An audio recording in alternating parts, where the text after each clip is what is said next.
Just 10 days of campaigning to go until the general election, when voters will decide who will represent them in Parliament and who will lead the country.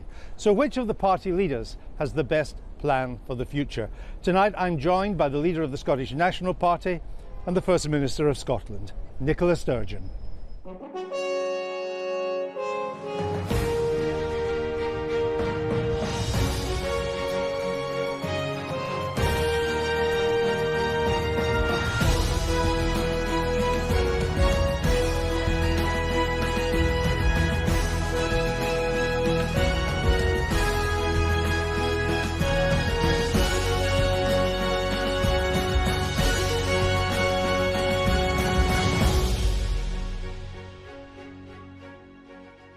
Nicola Sturgeon, the SNP has governed Scotland for 10 years. So can we start by agreeing that the performance of Scottish public services is the responsibility of you and the SNP government? I take responsibility for the performance of our public services, although Scotland's overall budget, of course, is determined by decisions taken at Westminster, and our budget has been reduced over the years since the Conservatives have been in office. Let's start then with Alex Salmond's former head of policy, Alex Bell. This is what he's had to say. The evidence shows that we, the SNP, haven't closed the poverty gap, redistributed wealth, improved education, or educated more poor people. The sad truth is that pretty much everything we have done to date hasn't worked. Well, it won't surprise you to hear, Andrew, I don't agree with that assessment. Let me take education, for example, because it's something I have said is my top priority, and it's something I have recognised we've got more work to do on. But it's not true to say that we haven't seen improvements in Scottish education. If you take the attainment gap, for example, and take level 5 qualifications, which are broadly equivalent to the old O grades and standard grades in Scotland, we've seen more young people achieve those, but we've also seen the gap between the richest pupils and the poorest pupils almost half. We've also seen the number of the poorest pupils that leave school with no qualifications half as well. So there's real progress being made, but I make no bones about the fact I want to see us make more progress, which is why we've now got a major programme of reform underway in Scottish education. I'm going to come on to education and the details in a minute, but overall, this former head of policy for Mr Salmond, he calls it the lost decade. Look, he's a former head of policy. I don't agree with that assessment. What a damning criticism. Well, look, from inside your own party. I don't accept that the facts and figures bear out that assessment. You've said we'll come on to education. I'm happy to do so. If you take health, for example, we've increased the health budget substantially. We've got the best performing accident and emergency departments. And I'm going to come on to health in a minute too. Let me start with the Scottish economy, because it's now growing at less than a quarter of the pace of the UK economy. It could be on the brink of recession. Don't you think that you should end your obsession with independence and start generating some growth in Scotland? Again, let me take the facts and figures on the economy. Yes, we've seen growth slow. The UK as a whole has seen growth slowing. You're way behind the UK. Well, we've also had the issues, the problems with North Sea oil and gas, which has fed through the Scottish supply chain. But if you look at the GDP performance in Scotland now, the recovery from the pre-recession level of GDP has actually been stronger than in the UK. Unemployment is now lower than it is across the UK. We've seen productivity increase at a faster rate than the rest of the UK. So as on education, as on health, I'm not sitting here and saying there's not a big job of work for an SNP government to do, but your assessment that, in everything you want to point to, there is no progress is just flatly wrong. Well, it was Mr Bell that was pointing to that, I've already said I don't agree with Mr Bell's assessment. On the Scottish economy, last year the UK economy overall grew by almost 2%. The Scottish economy grew by less than 0.5%.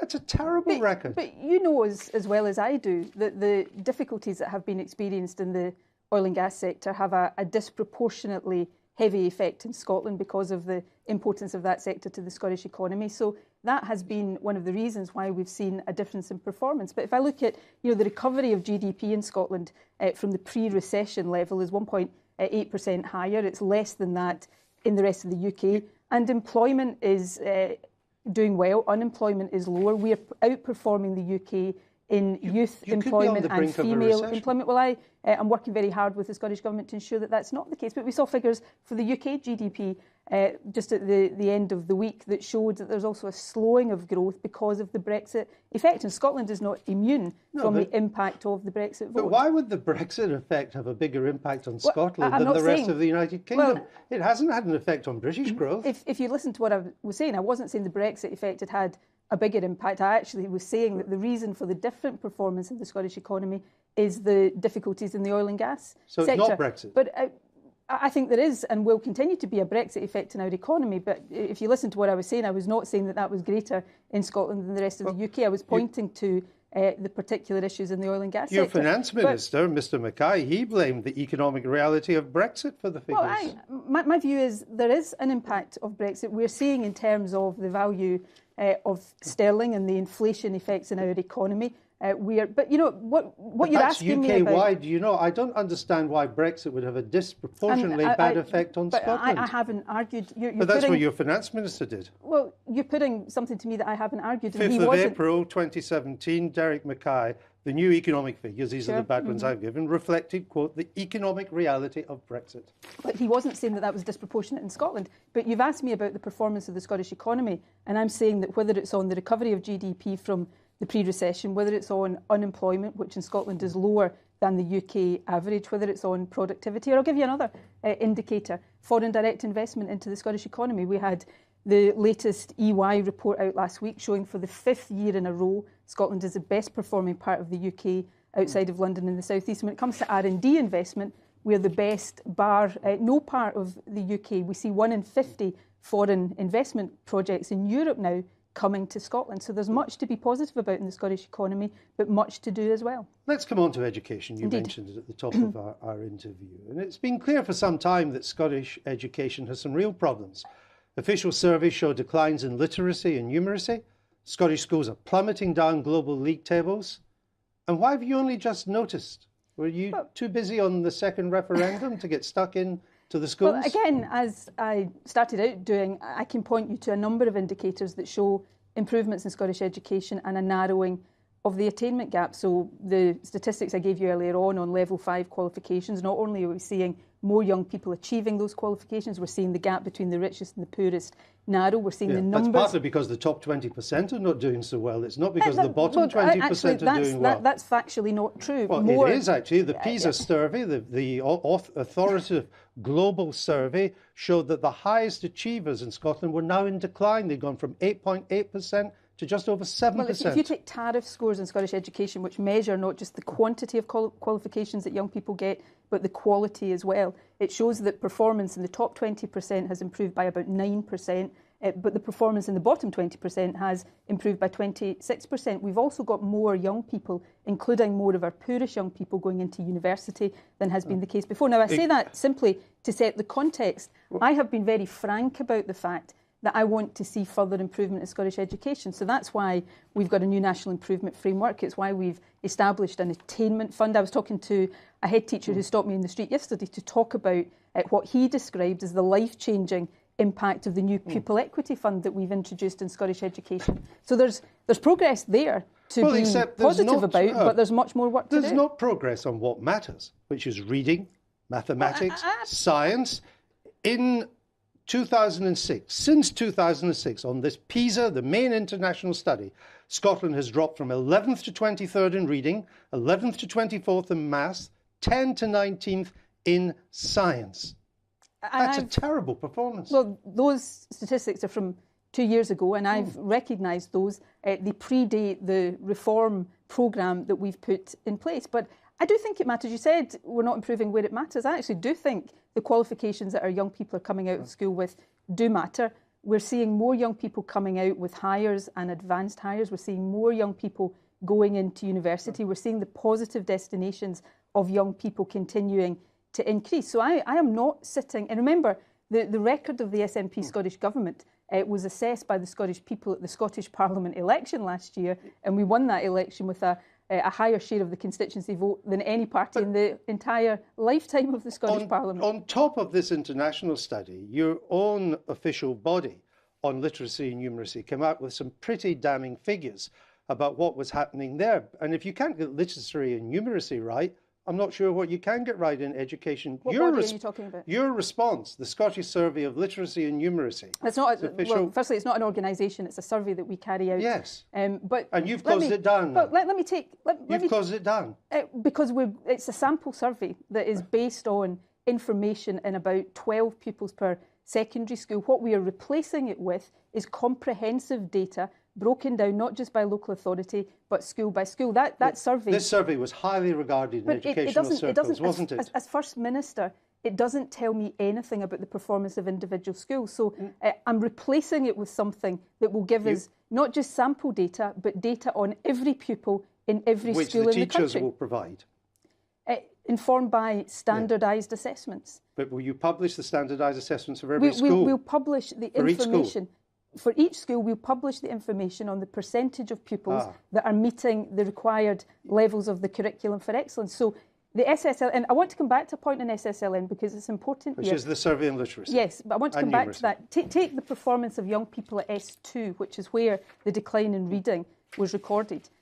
That is measuring S2, the second year of secondary school pupils, against the standards they're supposed to meet at the end of the third year of secondary school. We have separate data that shows that by the time those S2 pupils come out of third year, more than 80% of them are meeting the required standards. Now, I'm not suggesting we shouldn't pay a lot of attention to that survey, but what I'm showing is there's a lot of other data in Scottish education which sort of tells a different story from the one you're trying to tell me right here just now. This survey provided a benchmark, and the results were not kind to your policies, and you've closed it down. You won't do it again. You shot the messenger. Frankly, other global studies have shown Scottish schools in relative decline. You pulled out of them too. You pulled out of two major studies. Firstly, you've just sat and quoted an international global study to me, the PISA study, which Scottish education is part of. But you pulled out of two others that were global studies too. We wanted to focus on making sure we got the information that gave us the best picture of how Scottish education was performing. But I have to say, it's an absolute travesty for you to sit here and say to me that in somehow moving from SSLN, if you look at the methodological notes at the end of SSLN, it tells you that that survey is based on something like 4 pupils per primary school and 12 pupils per secondary school. What we are doing is replacing that sample survey that tells you nothing about local authority performance, it tells you nothing about individual school performance, with comprehensive data. Now, you don't want to hear this. No, I do want to hear it. All I'm saying is that this was a highly regarded survey that you are now closing down, I am going and to the be results publishing, were not good. we are going to be publishing data on every school. I will be much more accountable as a result of the more comprehensive data we're publishing. The government will be more accountable, local authorities will be more accountable, and we will absolutely be able to track the benefits and the performance of schools based on the interventions we're now making. The SNP's great boast is that students don't pay tuition fees in Scotland if you're Scottish. You claim it improves social mobility. So why is it twice as hard for a Scottish kid from a deprived background to get to university than an English kid from a deprived background? Firstly, we're seeing record numbers of Scottish young people going to university. That's true in England too. Okay, but including record numbers of young people from the most deprived backgrounds. Still twice as hard. The second point, which I'm sure is one that you're well aware of, is the figures don't reflect what is a very important difference between how young people in Scotland and England access higher education. A much larger proportion of young people in Scotland do higher education in further education colleges. So what you've just quoted me there but I'm doesn't talking take about account universities. Of that. Sure, but higher education, I think the figure, I think, correct me if I'm wrong, I think the figure you've probably quoted there is about access to higher education. No, the figure is from people going from school to university. From poorer backgrounds, and it's almost twice as tough in Scotland from a poorer background than from England. The point is, a lot of people do higher education courses in further education colleges, and then go to as university. Well as in well, some of them do, some of them don't. But I'm talking about university. Look, I think it is accepted there is a difference in how these figures are gathered. Not by much. I looked at this because you've said this before. By and large, the figures of when you leave school to go to university are comparable for Scotland and England, and they show that it's twice as tough if you're a poor kid in Scotland. Well, we're seeing increases in the number of young people from the poorest backgrounds going to university, and that's why we've established a Widening Access Commission that is looking at how we make further progress. We're the only part of the UK, I think still to date, that has legislated in terms of fair access to university. We've set targets for equal access by 2030. We're funding protected places at university to make Only it... 1 in 12 at our top universities in Scotland are from poor backgrounds. Again, you keep sort of changing the parameters No, I've of just this. stuck to universities. You said top universities there. That's not all universities. So you 1 in 12 from the top then. Look, are young people from more deprived backgrounds underrepresented in our universities? Yes, but we're seeing that improve, and we have in train a programme of work to improve it further. Why did you cut maintenance grants for poorer students? We have got the best package of student support of any of the UK nations. It's a combination of grants and loans. In England, of course, bursaries, grants, are being abolished completely. And you cut the grants? We have, in the last couple of years, we have increased the value of the grant proportion, and we've increased the income threshold at which young people qualify for the maximum grant. But what we did was establish a minimum income guarantee for students, which is, yes, a combination of grants and loans. But we are protecting the continuation of grants as part of that. In England, grants, bursaries have completely been abolished. Because we introduced and grants some are what matter to working class kids. They need to be able to support themselves through university. Which is why in Scotland we're not abolishing them like the case in England. No, you've just cut them. But also in terms of student debt, we've got the lowest average student debt of any of the nations of the UK. So, Andrew, the point I'm making to you here is I don't sit here and say that we're perfect, and I don't sit here and say that we don't have challenges to face and work to do to face them. But what I will defend is the progress we're making, and also on things like student debt and student grants, that we're actually further advanced in many of these respects than any other part of the UK. Let me move on to health. You're always railing against what you call Tory austerity. So why did your members of the Scottish Parliament vote against increasing nurses' pay? Well, I've set out our position. We have, as is the case across the UK, a 1% pay cap across the public sector. And you voted to sustain that. Can I just explain the position we're in and the action we've taken and what I think needs to happen in the future? We have had that pay cap to try to protect jobs and make sure that we could support a policy of no compulsory redundancies in our NHS. Again, a policy that other parts of the UK don't have. Well, no nurses have been made redundant in England. There's 12,000 NHS staff being made but not redundant. There've been redundancies across the NHS. Not nurses. I would have to double check that, but I think you might be wrong on that point. But we've got a policy of no compulsory redundancies. We've also done two other things. Let me finish this point because it's important. We've done two other things that haven't been done in other parts of the UK. We've given bigger increases to those at the lowest end of the income scale.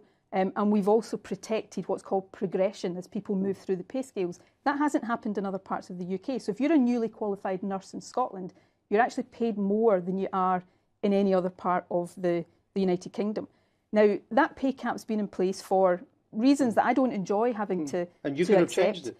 Well, what I'm saying now is if we changed it, we would have seen pressure in other ways, in jobs, for example, but we've sought to protect the lowest income people for that. So if you're a nurse, you're paid more in Scotland than you are in England. Well, not that much. If you're a registered staff nurse in Scotland, on a 12-hour shift, you'll end up with under £2 less on a 12-hour shift than an English nurse. It's not huge. If you're a newly qualified nurse, it's about £300 to £400 a year better off. If you're an agenda for change, not a nurse, if you're at the lowest level of agenda for change, it's more than that. It's about £1,000.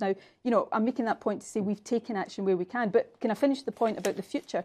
I've been very clear that as inflation starts to increase, because this pay cap's also been in place, it's not been easy for anybody in the public sector, but it's been in place at times of reasonably low inflation. And you voted to sustain it for another year. Look, there was a simplistic motion. Well, actually, we're about to go into negotiations for the next financial year, and I've been very clear in our manifesto, which we'll publish on Tuesday, will say more about this. At times of rising inflation, I don't believe pay caps of that nature will continue to be sustainable. So we'll set out how we will ensure in the future. So you'll change the pay cap in the future? Let me publish the manifesto on Tuesday, but I think if you can listen to what I'm saying, you'll get a clear hint that we need to have paid deals in the future that are both affordable but recognise the cost of living pressures that public sector workers are working under. And we'll continue to do what UK governments haven't done in terms of the NHS is always accept the recommendations of the peer review body.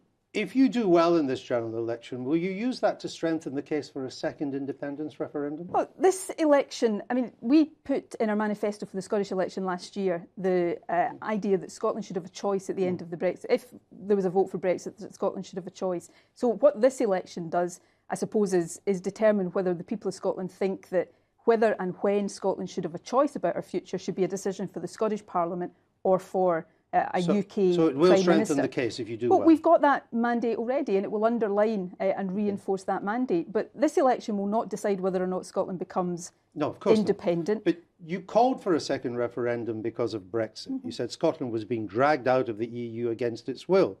So can you confirm that an independent Scotland would immediately apply for full membership of the EU? I'd want an independent Scotland to be a member of the EU. But would it apply for full membership? Yes, we'd want to be a full member of the EU. You wouldn't settle for an interim deal? Look, or just being in the single market? Again, can I set this out? We tried to find compromise ground with the Prime Minister, whereby we would accept we were coming out of the EU, but see if we could keep the whole of the UK, and if not that, then Scotland in the single market. But you're talking here in the context of independence. So let me set out clearly, I would want Scotland to be a member of the EU.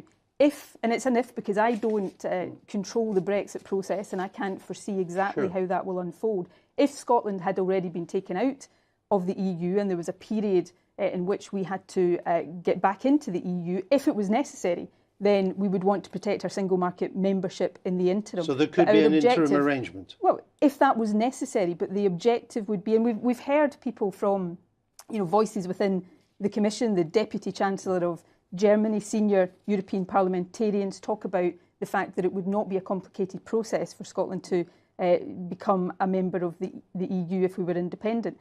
But that's if we're independent.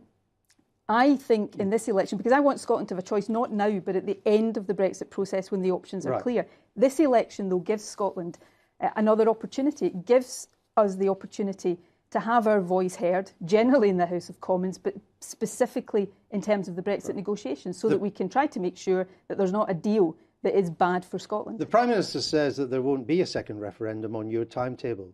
If she wins and sticks to that, what will you do? Well, look, let's give the people of Scotland the chance to have their say in this election on June the 8th.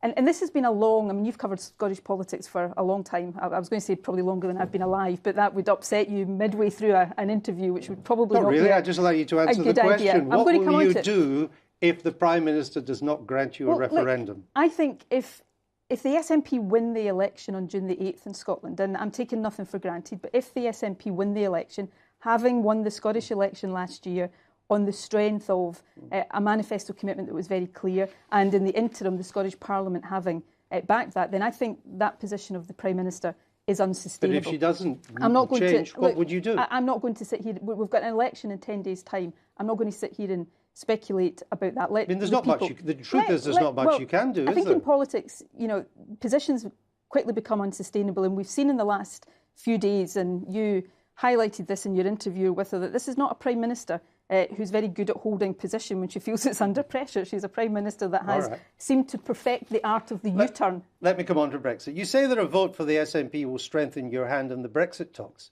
You're not in the Brexit talks. Well, you know what? We should be. But you're not. And so should Wales, and so should Northern Ireland. But you're not. But again, we've got an election. The Prime Minister has brought about this election. That gives the people of Scotland the opportunity, and I'm saying to people in Scotland, whether you voted Leave or Remain, whether you voted yes or no in 2014, this is an opportunity to strengthen Scotland's voice in these Brexit talks and strengthen the influence we have in terms of the positions the UK government takes. But Mrs May doesn't want you in the talks, and Mr Barnier, the lead EU negotiator, doesn't want you in the talks. I think in terms of the Prime Minister's position, Ruth Davidson said, the Scottish Tory leader said not that long ago that she thought Scotland and the Scottish Government and me as First Minister should be involved in deciding and shaping the UK position. So if the SNP wins this election, it strengthens our hand. Because the danger Scotland faces right now, the danger, in my view, that the whole UK faces, is not just Brexit, but it is the extreme Brexit that is being pursued by the Tories that threaten tens of thousands of jobs in Scotland. So on this, as on so many other things, if you want Scotland's voice to be heard, if you want Scotland's interest to be to the fore, rather than just Tory MPs who rubber stamp whatever Theresa May wants, the only way to secure that is to vote SNP. You complain that powers being sent back to London from Brussels might not be passed on to Edinburgh. But under your plan, any return of powers to Edinburgh, you'll then send back to Brussels. It's a nonsensical grievance. Look, these are issues that people of Scotland would scrutinise and debate if we are in another independence referendum. I believe Scotland as an independent member state of the EU would have a much greater voice than we've had as a part of the UK over the years. But, you know, Theresa May is the one who wants to pursue Brexit and wants to pursue a hard Brexit. Now, if that's what she's doing, then to use that as a process to centralise power in the UK, in areas that are under the Scotland Act devolved to the Scottish Parliament, I do think would be unacceptable. But you would then send them back? Well, we would, if we were in the EU, we would continue to cooperate on these things as an independent member state. The membership of the EU. But we would be representing Scottish interests as the member state. But let's be in no doubt here, what we have is a Prime Minister that seems to want to centralise powers, not just from Scotland, but from Wales and Northern Ireland as well. And I think it would be unacceptable to use Brexit to do that. You would rather see Jeremy Corbyn than Theresa May as Prime Minister? I don't want a Tory Prime Minister. I don't want to see a Tory government. So you'd rather see Mr Corbyn? Look, I don't particularly like the looking at the state of UK politics just now and forming the conclusions I do. I don't think Jeremy Corbyn is credible as an alternative Prime Minister. But it's got to be one or the other, and I think you would rather see Mr Corbyn. I'd actually rather see, ultimately, Scotland be independent. Of course, and in but the that's interim, not the choice, as you've said. Whoever emerges, and, you know, I think even with the narrowing of the polls, I still think it is highly likely that the Tories are going to win this election. So what matters for Scotland is that we've got the strongest possible voice. We know the damage Tory governments do to Scotland. If you found your SNP contingent in Westminster in a pivotal position, because maybe Mr Corbyn has won, but perhaps not by much, or not, or only as the largest party, would the SNP work with Mr Corbyn to raise taxes to pay for more spending? Well, we've got our own tax policies and we've put them forward already in terms of the taxes we control in Scotland, and we'll say more about that. UK-wide, would you work with Mr Corbyn to raise taxes? I don't agree with all of Jeremy Corbyn's tax policies. Look, we're kind of getting into the realms of, and I understand why, so bear with me. Well, this might be the result. Here. Look, I don't think it will be, and I don't think if it is. Will you work with Mr Corbyn on his tax and spend? We'll work for progressive policies, and we'll work for the policies we put forward in our manifesto. If there was to be a hung parliament, of course we would look to be part of a progressive alliance that pursued progressive policies. But let's get back to the reality of this election. The reality of this election, even with a narrowing of the polls, is that we're going to face a Tory government, perhaps with a bigger majority. So my priority in this election is to say to people in Scotland, if you want Scotland's interests to be protected and our voice heard, then you've got to vote SNP to make sure that's the case. Voting Tory delivers Tory MPs who rubber stamp Theresa May, and voting Labour in Scotland risks letting the Tories in. Just one final thing on Mr Corbyn. He wants to raise corporation tax by a third. Would you broadly agree with that? No. I don't agree right now with the proposition that we should reduce the headline rate of corporation tax, but I don't agree with that either. What I would like to see, and again my manifesto will say more about this on Tuesday, I think we should be targeting support for businesses. Given the productivity challenge we've got, I think we should be targeting support to encourage businesses to invest in plant and machinery, and also to take on workers. Final 30 seconds. I just want to ask you this. Mr Salmond says the Labour manifesto is actually an imitation of the SNP programme in some respects in government. Are you proud of that? Well, I think it shows Scotland's leading the way in progressive policies. Free tuition, Scotland is the first NHS. Corbynista government. Scotland is leading the way in progressive policies across the UK. And to answer your question directly, yes, I'm very proud of that. So you're proud of being a forerunner for Mr Corbyn? Imitation is the sincerest form of flattery, as you know. It is indeed. Nicola Sturgeon, thank you for being with us tonight on this interview. Thank you. Thank you.